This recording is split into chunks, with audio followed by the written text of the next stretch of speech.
அதாவது ரேப்பிடோவை பொறுத்தவரைக்கும் எல்லாரும் ஈஸியாக ஏர்ன் பண்ணலாம், ஈஸியாக நிறையா சம்பாதிக்கிறாங்கன்னு நினச்சிட்டு இருக்காங்க. பட் ஆனால் இதில் அதாவது எவ்வளோக்கு எவ்வளோ சம்பாதிக்கிறோமோ அவ்வளோக்கு எவ்வளோ ஸ்ட்ரகிள்ஸும் நிறையா ப்ராப்ளம்ஸும் டெய்லியும் ஃபேஸ் பண்ணிகிட்டு இருக்கோம். அதாவது இதில் பொறுத்தவரைக்கும் ப்ராஃபிட்டும் இருக்கா, அதில் எந்த அளவுக்கு ப்ராஃபிட் இருக்கோ அதுக்கு மேலேயும் ப்ராப்ளம்ஸும் நிறையா ஃபேஸ் பண்ண வேண்டியது இருக்குது. ஒரு கும்பல் ஸ்கேம் பண்ணுறதுக்குனே பைக் டாக்ஸியை குறி வச்சு நிறையா பண்ணியிருக்காங்க. அதாவது பைக் டாக்ஸி புக் பண்ணிடுவாங்க, புக் பண்ணிவிட்டு அந்த லொக்கேஷன் நாங்கள் போயிடுவோம். லொக்கேஷன் போயிட்டதுக்கப்புறம் அவங்க என்ன பண்ணுவாங்க, அங்கே ஃபோன் பண்ணி கஸ்டமரே ஃபோன் பண்ணுவாங்க. இந்த மாதிரி 2000 அவங்களுக்கு அனுப்பிச்சிருங்க, 1000 நீங்கள் எடுத்துக்கங்க அப்படின்னு சொல்லிட்டு இது பண்ணிவிட்டு சொல்லுவாங்களேன்னு சொல்லிட்டு நாங்களும் எங்கள் அக்கௌண்ட்லேருந்து ஜிபே பண்ணிடுங்கன்னு சொல்லிட்டு அவங்க ஒரு நம்பர் சொல்லுவாங்க. அந்த நம்பருக்கு நாங்கள் ஜிபே பண்ணிட்டோன்னே அது ரொம்ப நைட் டைமுங்கிறதுனால சரி ஓகேன்னு சொல்லிட்டு ஏறுங்கன்னு சொல்லிட்டேன். அதுக்கப்புறமா அந்த லேடிஸ் வந்து பின்னாடி உட்காந்தாங்க. ஃபஸ்ட்டு நான் என்ன சொன்னேன், இந்த மாதிரி ஜென்ஸ் அவங்க அந்த அண்ணனை உட்கார சொல்லுங்கள், அதுக்கப்புறமா நீங்கள் உட்காந்துக்குங்க அப்படின்னு சொன்னேன். அவங்க என்ன சொன்னாங்க, எனக்கு இதுதான்ப்பா சேஃப், அவங்க ஃபஸ்ட்டு உட்காரட்டும், நான் பின்னாடி உட்காந்துக்கிறேன் அப்படின்னு சொல்லிட்டு சரின்னு சொல்லிட்டு நானும் ஏற்றிட்டு ரைடு எடுத்துகிட்டு போயிட்டு இருந்தேன் நைட் டைமில். அவங்க என்ன பண்ணாங்க, ஒரு மாதிரி தப்பாக பண்ணுறதும் என் மேலே இடிக்கிறதும், ஒரு மாதிரி அவர் வந்து கை போட்டு ஒரு மாதிரி சம்திங் பார்க்கறதுக்கு நீட்டாக தான் இருந்தார். ஆனால் அவர் ஃபுல்லாக ட்ரிங்க்ஸ் பண்ணியிருந்தார். தடவிக்கிட்டே ஒரு மாதிரி ப்ரைவேட் பார்ட்டில் கை வச்சிட்டாரு. கை வச்சிட்டோன்னே எனக்கு அப்படியே மனசே டக்குன்னு என்ன பண்ணுறதுன்னு தெரில. இறக்கி விட்டோன்னே ஒரு மாதிரி அவர் என்ன வரீங்களா ப்ரோ அப்படின்னு சொல்லிட்டு ஒரு மாதிரி ஓப்பனாகவே கேட்டார். இந்த மாதிரி வரீங்களா பண்ணலாம் அப்படி இப்படின்லாம் கேட்டு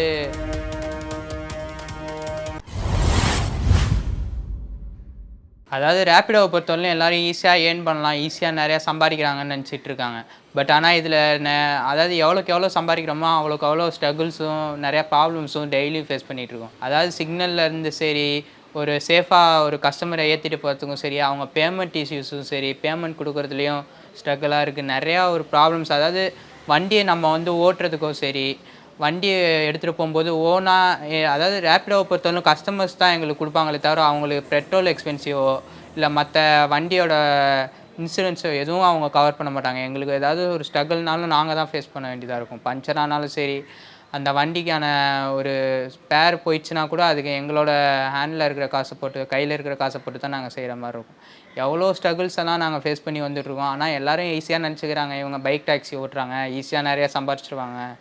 ஆனால் இதில் இருக்கிற கஷ்டம், அதாவது பைக் டாக்ஸி ஓட்டுறதும் சரி, அந்த வெதர் கண்டிஷன்லாம் ஃபேஸ் பண்ணி ஓட்டுறதுக்கு ஓகே. டிராஃபிக் போலீஸை ஃபேஸ் பண்ணுறோம். டெய்லியும் அவ்வளோ கஸ்டமர்ஸு யார் வருவாங்கன்னு தெரியாது. அடித்து பிடுங்கிட்டு போகிறவங்களும் இருக்காங்க. அதாவது காட்டுற அமௌண்ட்டோட கம்மியாக கொடுக்குறவங்களும் இருக்காங்க. அதாவது அமௌண்ட் எவ்வளோ தான் காட்டும், பட் ஆனால் லாங் டிஸ்டன்ஸ் போயிட்டால் ரிட்டன் வரதுக்கு எங்களுக்கு ரிட்டன் ஃபேர் கிடையாது, எம்டியாக தான் வரணும். நிறையா இதில் ஃபேஸ் பண்ண வேண்டிய ப்ராப்ளம்ஸ் நிறையா இருக்குது. அதாவது இதில் பொறுத்தவரைக்கும் ப்ராஃபிட்டும் இருக்கா, அதில் எந்த அளவுக்கு ப்ராஃபிட் இருக்கோ அதுக்கு மேலேயும் ப்ராப்ளம்ஸும் நிறையா ஃபேஸ் பண்ண வேண்டியது இருக்குது. அதாவது இப்போ லாங் ஆர்ட்ரு ஒன்று போனால் மட்டும்தான் எங்களுக்கு வந்து இதில் ப்ராஃபிட் நிறையா கிடைக்கும். ஷார்ட் ஆர்ட்ரு வந்து இந்த தெருமுனையிலேருந்து அங்கே போகிறதுக்கு ஒரு 2 கிலோமீட்டர்ஸ் போகிறோன்னா எங்களுக்கு மேக்ஸிமம் 30 ரூபீஸு 45 ரூபீஸ் அவ்வளோதான் காட்டும். ஒரு 3 கிலோமீட்டர்ஸ்குள்ளே போகிறோம்னா எங்களுக்கு 45 ரூபீஸ் அந்த மாதிரி தான் காட்டும். அதில் வந்து எங்களுக்கு ப்ராஃபிட்டே கிடையாது. பட் ஆனால் லாங் ஆர்ட்ரு ஒரு 12 கிலோமீட்டர்ஸ் அந்த மாதிரி போனால் கூட ஏதோ 100 ரூபீஸ் வரும். பட் ஆனால் இதில் ஃபேஸ் பண்ணுறது இப்போ பார்த்தா ஒரு நாளைக்கு 1000 ரூபாய் ஓட்டணும் அப்படின்னு பார்த்தா கூட 12 ஹவர்ஸ் ஒர்க் பண்ணணும். அது காலையில் 8 ஓ கிளாக்லேருந்து நீங்கள் 8 ஓ கிளாக் வரலாம் லாகின்ல இருந்தால் மட்டும்தான் அந்த 12 ஹவர்ஸ் ஒர்க் பண்ணால் மட்டும்தான் நீங்கள் ஒரு நாளைக்கு 1000 ரூபாய் சம்பாதிக்க முடியும். அதில் வந்து பெட்ரோல் எக்ஸ்பென்சிவ் பொறுத்தவரைலாம் 1000 ரூபாயில் வந்து 300 பெட்ரோல் எக்ஸ்பென்சிவ் போயிடும். மைலேஜ் தர பைக்காக இருந்தால், அதுவே மைலேஜ் தராத பைக்காக இருந்தால் இன்னும் அதிகமாகவே பெட்ரோல் பிடிக்கும்.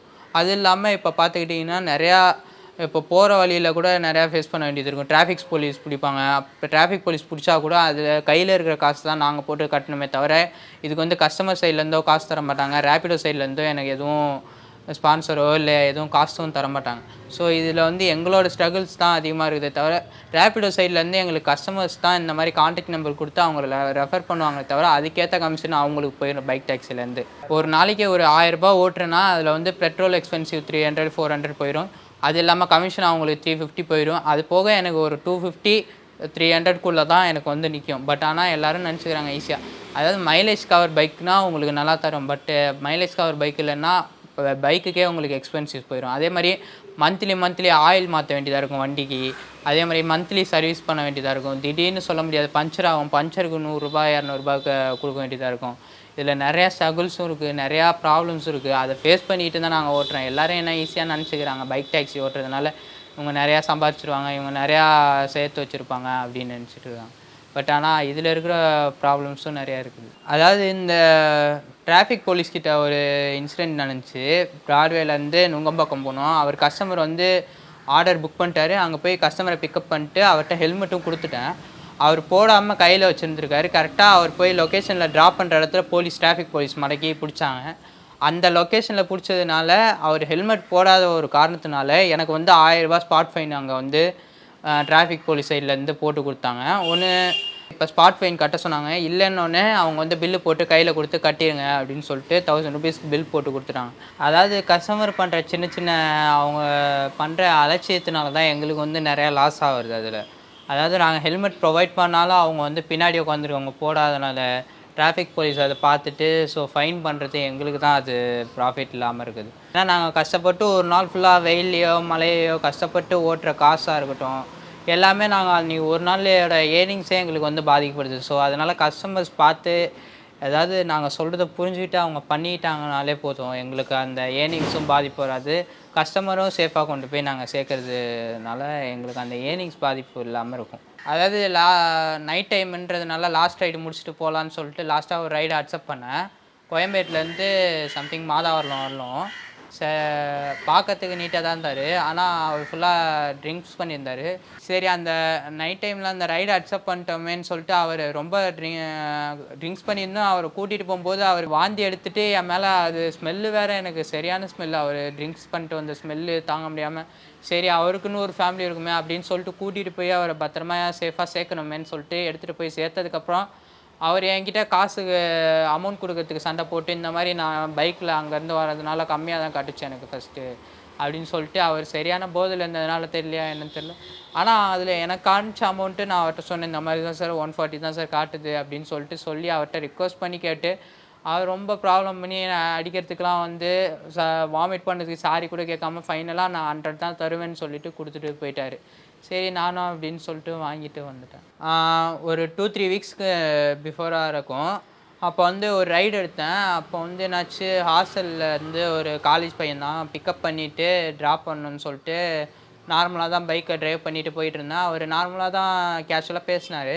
பேசிட்டு போக போக ஒரு மாதிரி வந்து தடவுறது, ஒரு மாதிரி தடவிக்கிட்டே ஒரு மாதிரி ப்ரைவேட் பார்ட்டில் கை வச்சிட்டாரு. கை வச்சிட்டோன்னே எனக்கு அப்படியே மனசே டக்குன்னு என்ன பண்ணுறதுன்னு தெரில, ஒரு பதட்டமாயிட்டு அதுக்கப்புறம் இவர் எப்படா என்னடா பண்ணுறது அப்படின்னு சொல்லிட்டு பார்த்தோன்னே சரி பக்கத்தில் தான் லொக்கேஷன்னொடனே டக்குன்னு போயிட்டு இறக்கி விட்லான்னு சொல்லிட்டு இறக்கி விட்டோன்னே ஒரு மாதிரி அவர் என்ன வரீங்களா ப்ரோ அப்படின்னு சொல்லிட்டு ஒரு மாதிரி ஓப்பனாகவே கேட்டார், இந்த மாதிரி வரீங்களா பண்ணலாம் அப்படி இப்படின்லாம் கேட்டு கூப்பிட்டாரு. அதுக்கப்புறம் வெயிட் பண்ணுங்க ப்ரோ, இந்த பைக் எடுத்துகிட்டு வரேன்னு சொல்லிட்டு போனார். நான் டக்குன்னு அந்த பைக்கை திருப்பிட்டு அந்த இடத்துலேருந்து மூவ் ஆன் பண்ணிட்டு வந்துட்டேன். அதாவது செக்ஷுவல் ஹராஸ்மெண்ட் இந்த மாதிரி ப்ராப்ளம்ஸை ஃபேஸ் பண்ணிக்கிட்டே தான் இருக்கேன் இந்த ரேப்பிடோ பைக் டாக்ஸியை பொறுத்தவரையிலும். அதனால் இந்த பைக் டாக்ஸியாக இருந்தாலும் ரொம்ப ஸ்ட்ரகிள், அதாவது நிறையா ப்ராப்ளம்ஸையும் ஃபேஸ் பண்ணிட்டு, அதாவது டிராஃபிக் போலீஸ் ப்ராப்ளமாக இருக்கட்டும், இல்லை இந்த மாதிரி கஸ்டமர் சைடு ப்ராப்ளமாக இருக்கட்டும், எல்லா ப்ராப்ளத்தையும் ஃபேஸ் பண்ணுறது தான் இந்த வேலையில் நிறையா இருக்குது. இதில் என்ன ஈஸியாக இருக்குதுன்னு அவங்க நினச்சிக்கிட்டு சொல்கிறாங்கன்னு தெரில. பட் ஆனால் எங்களுக்கு இதில் ப்ராஃபிட்டும் வராது. ஒரு சில கஸ்டமர்ஸ்னால நிறையா ஸ்ட்ரகிள் ஃபேஸ் பண்ணுறது ப்ராப்ளம் தான் எங்களுக்கு நிறையா அதிகம் இதில். அதாவது சில கஸ்டமர் வருவாங்க, டீசெண்டாக இருப்பாங்க, அவங்கள சரி போய் லொக்கேஷனில் ட்ராப் பண்ணி விட்டுட்டு அதுக்கப்புறமா பேமெண்ட் நெட்வொர்க் ஒர்க் ஆகலை அப்படின்னு சொல்லிட்டு பேமெண்ட்டு கொஞ்சம் பண்ணிடுறேன்ப்பா அப்படின்னு சொல்லிட்டு போவாங்க. சரி நானும் அடுத்த ரைடு எடுத்துகிட்டு போகலான்னு சொல்லிட்டு போகும்போது பேமெண்ட் பண்ணுவாங்கன்னு நினச்சிட்டு நானும் பார்த்துட்ருப்போம். ஆனால் கடைசியில் அவங்களுக்கு ஃபோன் பண்ணாலும் ரெஸ்பான்ஸ் பண்ண மாட்டாங்க, பேமெண்ட்டும் பண்ண மாட்டாங்க. இந்த மாதிரி சீட்டிங் பண்ணுறவங்களும் இருக்காங்க. ஒரு கும்பல் ஸ்கேம் பண்ணுறதுக்குனே பைக் டாக்ஸியை குறி வச்சு நிறையா பண்ணியிருக்காங்க. இது மாதிரி நாங்கள் கஷ்டப்பட்டு வேலை பார்த்த காசு, அதாவது பைக் டாக்ஸி புக் பண்ணிடுவாங்க. புக் பண்ணிவிட்டு அந்த லொக்கேஷன் நாங்கள் போயிடுவோம். லொக்கேஷன் போயிட்டதுக்கப்புறம் அவங்க என்ன பண்ணுவாங்க, அங்கே ஃபோன் பண்ணி கஸ்டமரே ஃபோன் பண்ணுவாங்க.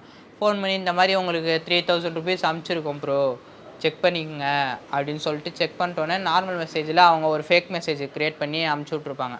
நாங்கள் என்ன பண்ணிடுறோம், சரி நார்மல் பேங்க் மெசேஜ் தான் வந்திருக்குது அப்படின்னு நினச்சிட்டு நாங்கள் அதில் என்ன பண்ணுவோம், சரி அவங்க சொல்கிறாங்க இந்த மாதிரி 2000 அவங்களுக்கு அனுப்பிச்சிருங்க, 1000 நீங்கள் எடுத்துக்கோங்க அப்படின்னு சொல்லிட்டு இது பண்ணிவிட்டு சொல்லுவாங்களேன்னு சொல்லிட்டு நாங்களும் எங்கள் அக்கௌண்ட்லேருந்து ஜிபே பண்ணிடுங்கன்னு சொல்லிட்டு அவங்க ஒரு நம்பர் சொல்லுவாங்க. அந்த நம்பருக்கு நாங்கள் ஜிபே பண்ணிட்டோன்னே எங்கள் அக்கௌண்ட்டில் இருந்த காசுலாம் அங்கே போயிடும். பட் ஆனால் அதில் வந்து நார்மல் மெசேஜ் அப்புறம் பேங்க் பேலன்ஸில் போய் செக் பண்ணி பார்த்தா தான் அந்த அக்கௌண்ட்டில் இருந்த காசு வந்து எங்களது போயிருக்கே தவிர எங்களுக்கு எந்த காசும் ரிசீவ் ஆகலை. இது மாதிரி ஸ்கேம்ஸும் இதில் வந்து பைக் டாக்ஸி புக் பண்ணி நடக்குது. ஆனால் இதுக்கான ஆக்ஷன் வந்து பைக் டாக்ஸி டிபார்ட்மெண்ட்லேருந்து எதுவும் அவேர்னஸும் கொடுக்கல, எங்களுக்கு ரிப்போர்ட்டும் பண்ண மாட்டேங்கிறாங்க. ரிப்போர்ட் பண்ணாலும் அது வந்து எங்களுக்கு எடுக்கவும் மாட்டேங்கிறாங்க கம்பெனி சைட்லேருந்து. பைக் டாக்ஸியில் வர கஸ்டமர்ஸ் மெயினாக ஹெல்மெட் யூஸ் பண்ணுங்கள். அதே மாதிரி எங்களுக்கு அதில் ஆப்பில் காட்டுற அமௌண்ட்டோ, பைக் டாக்ஸி புக் பண்ணும்போது நீங்கள் காட்டுற அமௌண்ட்டோ அது கரெக்டாக கொடுங்க. அதே மாதிரி செக்ஷுவல் ஹராஸ்மெண்ட் பண்ணாதீங்க. அந்த மாதிரி புக் பண்ணுறதுனா எங்களை பண்ணாதீங்க தயவு செஞ்சு. நாங்களும் கஷ்டப்படுறவங்க தான். இதில் வந்து நாங்கள் வேலை பார்க்கறதுக்கு தான் வந்தோம். மற்ற இந்த மாதிரி அப்யூஸ் பண்ணுறதுக்கோ செக்ஸுவல் பண்ணுறதுக்கோன இடம் வந்து இது கிடையாது. ஸோ அது மாதிரி இருக்கிறதுக்கு நிறையா இடம் இருக்குது. ஸோ அங்கே போயிருங்க. ஸோ இந்த மாதிரி எதுவும் சீட் பண்ணாமல் எங்களுக்காக பார்த்து எங்களுக்கு தர வேண்டிய அமௌண்ட்டை கரெக்டாக தந்தாலே போதும். ஒரு நைட் டைம் இருக்கும், நைட் ரைடு அன்றைக்கி பண்ணேன். ஸோ அன்றைக்கி நைட் டைம் இருக்கும், ஒரு புக்கிங் எடுத்தேன். புக்கிங் எடுத்துகிட்டு அன்றைக்கி போய் லொக்கேஷன் போயிட்டேன். லொக்கேஷன் போனோடனே ஒரு லேடிஸும் ஒரு ஜென்ஸும் இருந்திருந்தாங்க. சரி அப்படின்னு சொல்லிட்டு அங்கே வந்து அன்றைக்கி என்னாச்சு, நான் வந்து ஒரு 2 எங்களோட கேன்சலேஷன் லிமிட் வந்து பைக் டாக்ஸியை பொறுத்தவரைக்கும் 2, 3 தான் இருக்கும். அதுக்கு மேலே பண்ணால் எங்களை சஸ்பெண்ட் பண்ணிடுவாங்களேன்னு சொல்லிட்டு அவங்க என்ன சொன்னாங்க, இந்த மாதிரி ட்ரிபிள்ஸ் போகணுன்னு சொன்னதுனால என்னால் கேன்சலேஷனும் பண்ண முடியல. ட்ரிபிள்ஸ் வந்து பைக் டாக்ஸியில் அலோடு கிடையாது. அது ரொம்ப நைட் டைமுங்கிறதுனால சரி ஓகேன்னு சொல்லிட்டு ஏறுங்கன்னு சொல்லிட்டேன். அதுக்கப்புறமா அந்த லேடிஸ் வந்து பின்னாடியே உட்காந்தாங்க. ஃபஸ்ட்டு நான் என்ன சொன்னேன், இந்த மாதிரி ஜென்ஸ் அவங்க அந்த அண்ணனை உட்கார சொல்லுங்கள், அதுக்கப்புறமா நீங்கள் உட்காந்துக்குங்க அப்படின்னு சொன்னேன். அவங்க என்ன சொன்னாங்க, எனக்கு இதுதான்ப்பா சேஃப், அவங்க ஃபஸ்ட்டு உட்காரட்டும், நான் பின்னாடி உட்காந்துக்கிறேன் அப்படின்னு சொல்லிட்டு சரின்னு சொல்லிட்டு நானும் ஏற்றிட்டு ரைடு எடுத்துகிட்டு போயிட்டு இருந்தேன் நைட் டைமில். அவங்க என்ன பண்ணாங்க, ஒரு மாதிரி தப்பாக பண்ணுறதும் என் மேலே இடிக்கிறதும், ஒரு மாதிரி அவர் வந்து கை போட்டு ஒரு மாதிரி சம்திங் ஒரு மாதிரி தப்பு பண்ணிட்டு வந்துட்டு இருந்தாங்க. சரி நானும் என்ன பண்ணுறதுன்னு தெரில. சரி லொக்கேஷனு கஸ்டமராக போயிட்டாங்களே நைட் டைமுன்றதுனால கூட்டிகிட்டு போயிட்டே இருந்தேன். ஒரு மாதிரி அதாவது பைக்கை ஓட்டிகிட்டே இருந்தேன். அப்போ பைக்கை வந்து ரொம்ப ஆடுற மாதிரி தெரிஞ்சிச்சு. என்னென்ன ஆச்சு அப்படின்னு சொல்லிட்டு நிறுத்தட்டுமா அப்படின்னு சொல்லிட்டு கேட்டேன். இல்லைப்பா ஒன்றும் இல்லை போ போ அப்படின்னு சொன்னாங்க. சரின்னு சொல்லிட்டு நானும் போயிட்டு இருக்கும்போது கண்ணாடியில் பார்த்தேன். ஒரு மாதிரி அவங்கள போட்டு கட்டி பிடிக்கிறதும், ஒரு மாதிரி மேலே கை தூக்கி போடுறதும், ஒரு மாதிரி அந்த மாதிரி தப்பு பண்ணிட்டே வந்துட்டு இருந்தாங்க. எனக்கும் மனசில் என்ன பண்ணுறது, கப்புள்ஸாக இருக்காங்களே அப்படின்னு சொல்லிட்டு கேட்கவும் முடியல. அதனால போயிட்டே இருந்தேன். அதுக்கப்புறம் போகிறதுக்கு அவங்க இறங்கிறதுக்கு லொக்கேஷனுக்கு முன்னாடியே என்னை இறக்கி விட்ருங்க அப்படின்னு சொல்லிட்டு ஒரு இருட்டான இடத்துல அவங்க 2 பேரும் இறங்கிட்டு காசு கொடுத்துட்டு போயிட்டாங்க. அதுக்கப்புறமா பைக்கை வந்து எங்களுக்கு பர்மிஷனே கிடையாது 3 பேர் கூப்பிட்டு போகிறதுக்கு. ஆனால் சரி நைட் டைம் அன்டைம் ஆயிடுச்சுன்னு சொல்லிட்டு அவங்கள கூட்டின்னு போன காரணத்தினால இந்த மாதிரி பைக்லேயும் தப்பு பண்ணாங்கன்னா இந்த மாதிரியும் நடக்குது. பைக் டாக்ஸியில் 3 பேருக்கு அலோடே இல்லை. ஆனால் நான் என் ஓன் ரிஸ்க் எடுத்து தான் அவங்கள கூட்டிகிட்டு போனேன். கூட்டிகிட்டு போய் இவங்க வந்து இந்த மாதிரி பைக்கில் வரும்போது இந்த மாதிரி தப்பு பண்ணிட்டு வந்து இவனுக்கு எதனால எதுவும் பாதிப்பு வருமானு அதை கூட யோசிக்காமல் அவங்க பாட்டுக்கு அவங்க இஷ்டத்துக்கு வந்து இந்த மாதிரி தப்பு பண்ணிவிட்டு அவங்க பாட்டுக்கு இறங்கி காசு கொடுத்துட்டு போயிடுறாங்க. ஒரு கம்பெனி போகிறதுக்கோ இல்லை அர்ஜென்ட்டுக்கு யூஸ் பண்ணுறதுக்கோ இல்லை ஷாப்பிங் போகிறதுக்கோ மட்டும் பைக் டாக்ஸி யூஸ் பண்ணுங்கள். அதே மாதிரி மிஸ்யூஸ் பண்ணுறதுக்கோ இல்லை தப்பு பண்ணுறதுக்கோ செக்ஷுவல் ஹராஸ்மெண்ட் பண்ணுறதுக்கான இடம் இது கிடையாது. எங்களோட ப்ரொஃபஷனலும் அதில் பாதிக்கப்படுது. எங்களுக்கான இந்த பைக் டாக்ஸியில் வரதுக்கான எண்ணமே யாருக்கும் மக்களுக்கு தோணாது. ஸோ அதனால் நீங்கள் இது மாதிரி பண்ணாதீங்க பைக் டாக்ஸியை பொறுத்தவரையிலும். ஒரு கம்பெனிக்கு போகிறதுக்கோ இல்லை ஒரு அர்ஜென்ட்டுக்கு போகிறதுக்கோ மட்டும் பைக் டாக்ஸியை புக் பண்ணுங்கள். அதே மாதிரி இந்த மாதிரி மிஸ்பிஹேவ் பண்ணுறதுக்கோ செக்ஷுவல் ஹராஸ்மெண்ட் பண்ணுறதுக்கோ பைக் டாக்ஸியை புக் பண்ணாதீங்க தயவு செஞ்சு.